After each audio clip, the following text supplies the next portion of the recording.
Union budget, কেন্দ্রীয় budget পেশ করেছেন নির্মলা সীতারামন। মোদি 3.0, তৃতীয় মোদি সরকারের প্রথম পূর্ণাঙ্গ বাজেট, এবং এমন একটা সময় বাজেটটা এলো যে সময় অর্থনীতির অবস্থা অথৈবচ। আপনারা জানেন শেয়ার মার্কেটে লাস্ট 1 মাস ধরে ধস, লক্ষ লক্ষ কোটি টাকা উঠে গেছে শেয়ার মার্কেট থেকে, মুদ্রাস্ফীতি চরমে এবং নিত্য প্রয়োজনীয় জিনিসপত্রের দাম ঊর্ধ্বমুখী।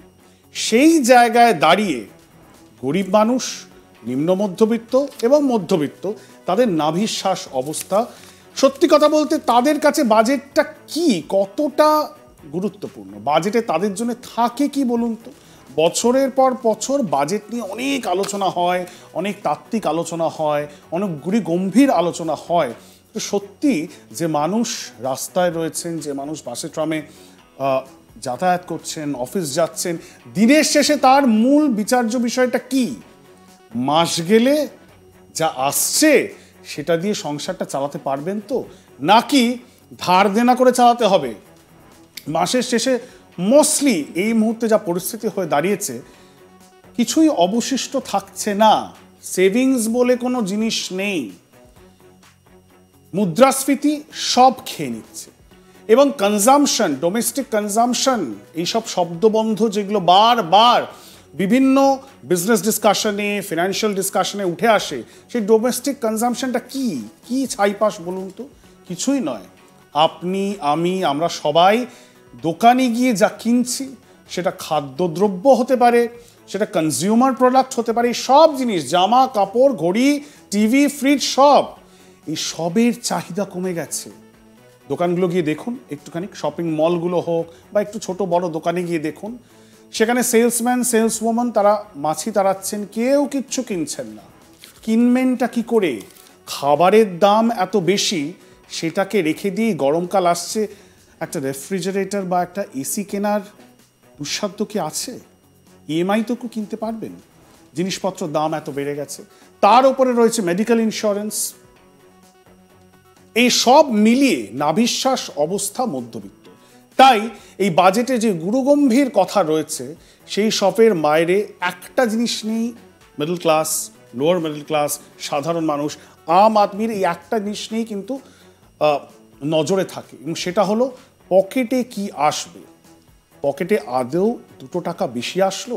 কারণ ভারতবর্ষ এমন একটি গ্রোয়িং দেশ, এমন একটি ডেভেলপিং ইকোনমি, যেখানে বলা হয় সারা বিশ্বের মধ্যে সবচেয়ে বেশি হারে ট্যাক্স দেওয়া হয়। অনেকে তো এটা বলছেন ট্যাক্স টেরোরিজম। যে 8 কোটির মতো মানুষ যারা স্যালারাইড এমপ্লয়ি, যারা চাকরি করে কোনো ট্যাক্স ছাড়া জায়গাই নেই, কোনো চুরি করারও জায়গা নেই, হাজার হাজার কোটি টাকা ধার নিয়ে, ব্যাংকগুলি থেকে ঋণ নিয়ে, রাষ্ট্রায়ত্ত ব্যাংকগুলি থেকে ঋণ নিয়ে বড় বড় শিল্পপতি তারা বিদেশে পাড়ি দেন। তাদের কিন্তু কিচ্ছু হয় না, তারা বহাল তবিয়তে থাকেন বিদেশে।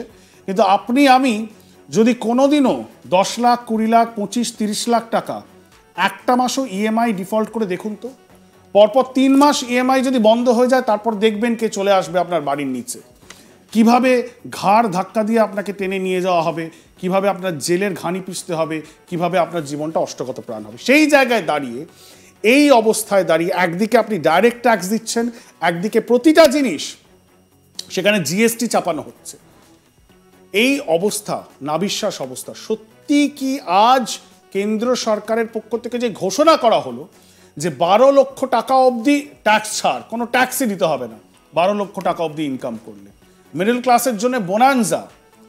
14 বছর লাগলো, 10 বছর লাগলো, 2014 ক্ষমতা এসেছে মোদী সরকার, 2024 পেরিয়ে গেল, ঠিক 10 বছর লাগলো, 1 দশক লাগলো সেই মিডল ক্লাস যে সবচেয়ে বেশি নরেন্দ্র মোদীকে ভোট দিয়ে আসছে, সেই মিডল ক্লাস যে হিন্দুত্বের জিগির যাদের ওপর তোলা হয়েছে, সেই মিডল ক্লাসকে কর ছাড় দিতে 1 দশক লেগে গেল নরেন্দ্র মোদীর। কেন?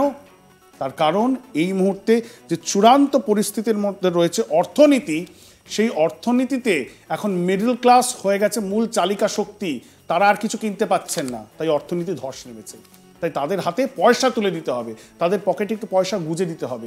কারণ সেই মিডল ক্লাস তাদের কাছ থেকে রক্ত শুষে নিয়ে, ট্যাক্স তুলে নিয়ে, নির্বাচনী যে বাজেট এত বছর ধরে সরকার দিয়েছে, সেটা কেন্দ্র সরকার হতে পারে বা রাজ্য সরকার, শুধু ভাতা, শুধু গরিব মানুষেরকে ডাইরেক্টলি পয়সা দেওয়া, ডাইরেক্ট বেনিফিট ট্রান্সফার, গরিব মানুষ তো পাচ্ছেন কন্যাশ্রী, গরিব মানুষ পাচ্ছেন এইসব, কিন্তু মিডল ক্লাস তিনি মুখ ফুটে বলতে পারছেন না। তিনি তো আর লাইনে দাঁড়িয়ে বিভিন্ন ভাতার জন্য দাঁড়িয়ে পড়ছেন না। সমস্যাটা ওই জায়গাটাতেই। মিডল ক্লাস তারা অনেক কষ্ট করে হলেও নিজের ছেলে মেয়েকে ইংলিশ মিডিয়াম স্কুলে পাঠাবেন, প্রাইভেট স্কুলে পাঠাবেন, অনেক খরচা করে প্রাইভেট এডুকেশন দেবেন, প্রাইভেট হেলথ কেয়ার নেওয়ার চেষ্টা করবেন, তার জন্যে প্রাইভেট ইন্স্যুরেন্স নিতে হবে। তার জন্যে সরকারের কি বেনিফিট রয়েছে? ভালো যে মেট্রো নেটওয়ার্ক, যেটায় করে সুন্দর করে শান্তিতে এই গরমকালে এসির মধ্যে অফিসে যাবেন, সেবালায়ও তো নেই। মেট্রোতেও তো ঢুকতে গেলে কালগাম অবস্থা, ছুটে যাচ্ছে। নয় বাইকের উপর ডিপেন্ড করতে হবে, নয় নিজের গাড়ি। তাহলে মিডল ক্লাস পেলোটা কি? এই প্রশ্নগুলোই আমরা রাখবো। আমাদের সাথে এই মুহূর্তে স্টুডিওতে রয়েছেন সুপর্ণ মৈত্র, যিনি এই প্রশ্নের সঠিক উত্তর দিতে পারবেন বলে আমার বিশ্বাস। কারণ সুপর্ণদা একজন পাবলিক পলিসি এক্সপার্ট এবং ইকোনমিক্সের দিকেও তার এত ঝোঁক। সুপর্ণদা, সবার আগেই সত্যি করে একটুখানি সাধারণ মানুষ আমার মতো, আমি তো ইকোনমিক্সের স্টুডেন্টও নই, ইকোনমিক্স এত বুঝিও না, অঙ্কেও খুব কাঁচা ছিলাম, আপনার কাছে তাই জন্য শরণাপন্ন হয়েছি। আমাকে ধরে নিন এই যে সাধারণ এত দর্শক দেখছেন তাদের প্রতিনিধি, আমিও খুব সাধারণ তাদেরই মতো। সত্যি কি দুটো পয়সা বেশি আসবে পকেটে? আমিও খুব সাধারণ, সেই জন্যই সাধারণভাবে সাধারণ কথাটা বলতে চাই। ইন্দ্র, অনেকদিন পরে দেখা হলো, তাই একটু আলাপচারিতা না করলে ভালো লাগছে না। তো যখন বড় হচ্ছিলাম তখন এই বাজেটের দিনে খুব উৎসাহিত থাকতাম, যদিও তখনও উৎসাহিত থাকার কোনো কারণ ছিল না যদি আমরা সেটা বুঝতে পারতাম, কিন্তু তা সত্ত্বেও উৎসাহিত হতাম। তার কারণ কোন জিনিসের দাম কমলো বা কোন জিনিসের দাম বাড়লো, এবং কিছু বহু প্রচারিত বাংলা সংবাদপত্র যা আজও আছে তারা বড় করে ওই রকমভাবে বাড়লো কমলো বলে তারা কলম লিখতেন, মানে আলাদা করে সেটা তৈরি করতেন। আস্তে আস্তে ওই বাড়লো কমলোর ব্যাপারটা কিন্তু আস্তে আস্তে সরে যায়। তার কারণ এখন আর বাজেটের দিনই একমাত্র একটা দিন নয় যেখানে কোনো জিনিসের দাম কমতে পারে বা বাড়তে পারে। সারা বছর ধরেই কিন্তু এখন জিনিসের দাম বাড়তে পারে বা কমতে পারে। কমতে খুব একটা দেখা যায়নি, বাড়তে দেখা যাচ্ছে এক।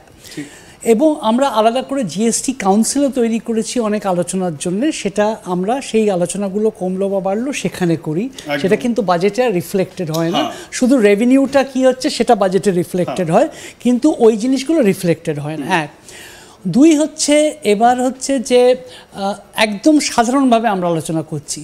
তাহলে আজকে যারা বাজেট দেখছিলেন তারা ভাবছিলেন যে কালকে যদি আমি বাজারে গিয়ে ব্যাগ নিয়ে যাই তাহলে আমার টাকা কি একটু বেশি চাল ডাল নুন তেল কিনে আনতে পারবে, বা একটু শাকসবজি কিনতে পারবে? একজন অর্থনীতির ছাত্র হিসেবে বলছি যে ফুড ইনফ্লেশন বা খাদ্যস্ফীতি, মুদ্রাস্ফীতি, সেটা কখনোই অর্থনৈতিক ব্যাকরণের একটা পাঠ্য বিষয় নয়।